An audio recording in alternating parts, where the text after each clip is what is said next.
Bonjour Jérôme Bonjour. Gage. Vous êtes candidat à la présidentielle depuis maintenant 6 jours, dans un paysage totalement embouteillé à gauche. Est-ce que vous n'avez pas ajouté de la confusion là où il y en a déjà beaucoup? Non, moi j'ai essayé de porter le combat des idées. C'est celui qui m'anime depuis des années. La présidentielle, c'est dans 1 an. Et je pense que l'année 2026 doit être utile pour répondre aux attentes de nos concitoyens. Moi, j'essaye d'incarner avec beaucoup d'autres ce que j'appelle la gauche républicaine, la gauche universaliste, laïque, c'est-à-dire celle qui pense qu'on peut être intransigeant sur les questions républicaines, sur les questions de laïcité, sur les questions régaliennes, la sécurité, la défense, mais qu'on peut aussi être radicalement de gauche parce qu'il y a des aspirations très fortes dans le pays sur les questions de logement, d'accès aux soins, de pouvoir d'achat. Est-ce que ça fait une confusion? Pour l'instant, on n'a pas de ligne politique qui est tranchée à gauche. Parce que Moi, vous dites quand même ne pas vouloir justement ajouter un nom à la liste, faire la course des petits chevaux. Mais comment convaincre que ce n'est pas qu'une aventure personnelle? Parce qu'elle porte ses combats collectifs. Et j'invite l'ensemble de cette gauche républicaine à se pencher sur ces questions et à construire le projet que nous proposons à nos concitoyens. 1 année, c'est pas du tout de trop pour le faire. Or, aujourd'hui, plutôt que de parler de tuyauterie, de savoir comment on va désigner le candidat, quel va être le périmètre des alliances, partons des attentes de nos concitoyens. Ils s'en fichent de savoir, d'une certaine manière, il y a une aspiration unitaire, je la comprends parfaitement et je la revendique, moi aussi. Mais l'union ne fait la force que si elle est sur une proposition qui est cohérente. Si on juxtapose des propositions antagonistes, ça ne marche pas. Pourquoi ne pas faire part de votre discours en participant à la primaire de la gauche? Je vous rappelle que cette primaire, elle est souhaitée par le patron, votre patron, le patron des socialistes, Olivier Faure. Vous venez quand même de lui tirer une petite balle dans le pied, cette primaire. Non, mais d'abord, c'est la position personnelle d'Olivier Faure. Les socialistes, dans leur ensemble, ne se sont pas prononcés. Mon président de groupe, Boris Vallaud, lui-même, a indiqué, dans la suite de ce que j'avais moi-même dit, qu'il ne croyait pas trop à une primaire, en tous les cas à celle qui a été envisagée aujourd'hui. Celle dans laquelle, et c'est parfaitement légitime, Marine Tondelier, François Ruffin, Clémentine Autain, Lucie Castet ont dit « nous souhaitons une primaire de cette nature ». Et Olivier Faure a dit « écoutez, pourquoi pas, je ferai éventuellement valider par les militants socialistes ». Donc vous dites une autre primaire, ça serait quoi le bon périmètre? Pour moi, le périmètre, c'est le périmètre des idées. C'est des gens qui sont d'accord sur les questions de défense. Parce que le président de la République, il est responsable dans un monde chaotique, inquiétant, avec Donald Trump et Vladimir Poutine, où il faut affirmer une défense européenne. Est-ce qu'il y a une position convergente sur le rôle de l'OTAN, sur l'autonomie stratégique de la défense? Est-ce que nous sommes capables d'avoir des positions convergentes, je le souhaite, j'en suis convaincu, sur le besoin de protection de nos concitoyens? Voilà, les questions de protection sociale, évidemment, de financement de notre modèle social, mais aussi donc vous voulez une primaire avec des gens qui pensent exactement la même chose? Donc vous dites Marine Tondelier, non, François Ruffin, moi, je non. demande juste à vérifier et pas à mettre la poussière sous le tapis. Vous savez, dans le passé, des accords électoraux de cette nature ont été faits un peu le dos au mur et ils volent en éclats quand ils se confrontent au réel. Lacan disait le réel, c'est quand on se cogne. Eh bien, il y a un réel à gauche, c'est qu'on ne peut pas avoir des positions antagonistes. Et notamment sur un sujet qui, moi, me tient à cœur, qui est qu'en politique, on commence toujours par les valeurs, par des principes. L'universalisme républicain, le refus de la brutalisation du débat politique, la lutte contre le racisme, contre l'antisémitisme, le refus de l'assignation identitaire. Aujourd'hui, il faut sortir des ambiguïtés qui peuvent parfois exister à gauche et qui se cristallisent notamment dans le rapport, moi j'assume cette position très claire, dans le rapport avec la France insoumise, ou en tous les cas avec la direction de la France insoumise. J'ai évidemment pas de difficulté avec les électeurs, je m'adresse à tous les électeurs du pays pour répondre à leurs préoccupations, mais pas rentrer dans des jeux d'appareils stériles. Vous dites vouloir incarner donc une gauche républicaine, universaliste, sociale et écologiste. C'est le créneau de Raphaël Glucksmann. Pourquoi ne pas vous ranger derrière lui afin de créer une dynamique? Il est à ce stade le mieux placé dans les sondages. Mais il ne vous a pas échappé que Raphaël Glucksmann n'est pas candidat à l'élection présidentielle pour l'instant. Enfin, il ne m'a pas échappé qu'il le sera sans doute peut-être bientôt un jour. Écoutez, vous savez, c'est le contraire d'une aventure individuelle, la présidentielle. Moi, je pense qu'il faut en effet une convergence de gens qui posent des propositions sur la table. La présidentielle, c'est un projet, moi, c'est ça qui m'intéresse. C'est comment on protège nos concitoyens sur les questions de pouvoir d'achat, sur les questions de santé, d'hôpital, de logement. Moi, je n'entends que ça dans mes rencontres avec les Français, dans ma permanence à Massy. Et puis, c'est aussi une incarnation de l'élection présidentielle. Et vous parlez de Raphaël Glucksmann, avec qui je parle régulièrement.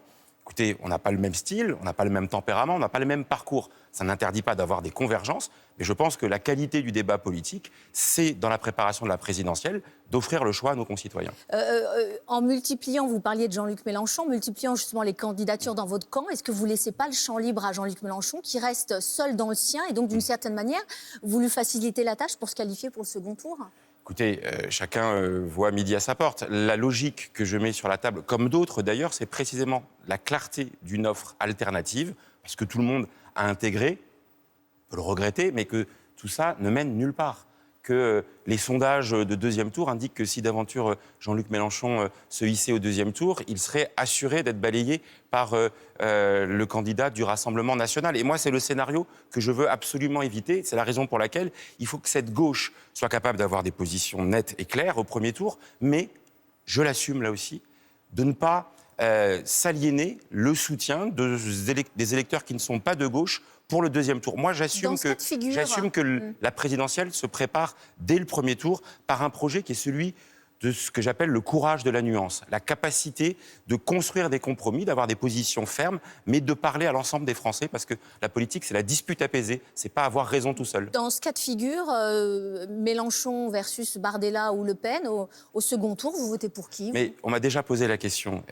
Voilà, moi, évidemment que je ferai tout pour empêcher la victoire du Rassemblement national. Mais si on se retrouve dans cette situation, alors cette victoire, elle serait déjà quasiment acquise. Et donc, c'est pour ça que c'est en amont de ce premier tour qu'il faut s'organiser, se structurer avec une offre politique qui part des besoins de nos concitoyens. Vous voyez, notre interview, elle est peut-être passionnante, mais on parle tambouille, on parle primaire.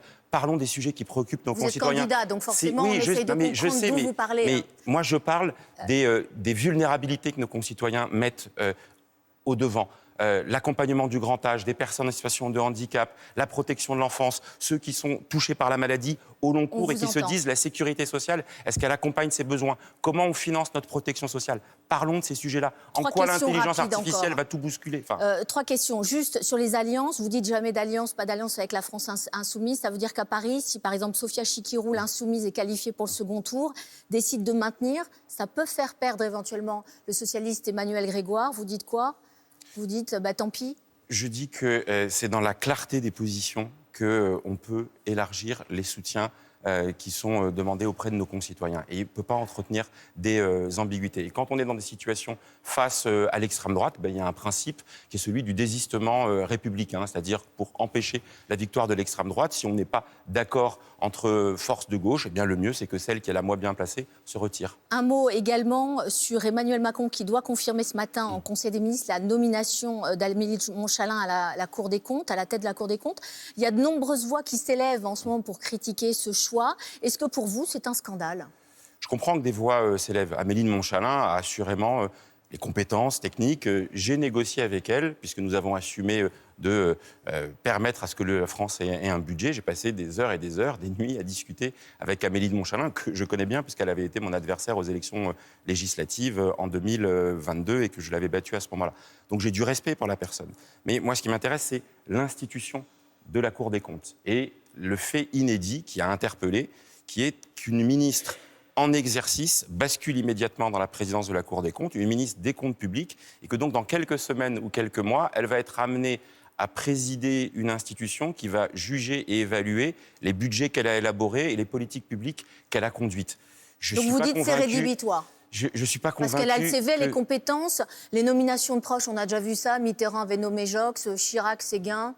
Oui, mais vous voyez, Philippe Séguin est nommé à la Cour des comptes plusieurs années après avoir exercé des responsabilités gouvernementales. Jox, il est nommé, mais il est auparavant ministre de la Défense. Il n'est pas directement ministre des Comptes publics. C'est vrai aussi de Pierre Moscovici ou de Didier Migaud pour avoir les profils de personnes politiques. Dans la période où nos institutions vont être mises à rude épreuve, parce que partout dans le monde, l'état de droit est questionné par les forces réactionnaires et illibérales, il faut préserver et sanctuariser ces institutions qui ne doivent jamais être remises en question par un discours un peu complotiste ou un peu stigmatisant à l'endroit de l'état de droit. Un tout dernier mot sur l'affaire Epstein qui prend une ampleur planétaire. Un diplomate français, Fabrice Sédan, apparaît lui aussi dans ce dossier-là. Jean-Noël Barrot vient de digiter une enquête administrative, une procédure disciplinaire. La justice est saisie. Qu'est-ce que ça vous inspire ? De l'effroi, parce que derrière le caractère gigantesque de cette affaire, il y a un entre-soi complaisant avec les puissants, l'argent, l'exploitation sexuelle de personnes fragiles. Et que donc, moi, face à des abus de cette nature et à des choses qui sont dégoûtantes, je n'ai pas d'autre terme, la justice doit passer et aussi un certain comportement moral pour tous ceux qui ont fricoté avec ces arcanes. Jack Lang, qui a entretenu des liens financiers, ça vous a étonné, ça vous a choqué, ça vous a surpris? Et en tous les cas, il a pris la décision qui s'imposait pour préserver une institution qui est importante, une institution culturelle et diplomatique, l'Institut du monde arabe. Quand on est malheureusement au cœur du réacteur, on se questionne de comment on a fait pour y arriver. Mais si on est attaché à l'institution qu'on représente, alors on doit la préserver et il a bien fait de démissionner. Merci beaucoup, Merci à vous. Jérôme Guedj. Bonne journée à vous.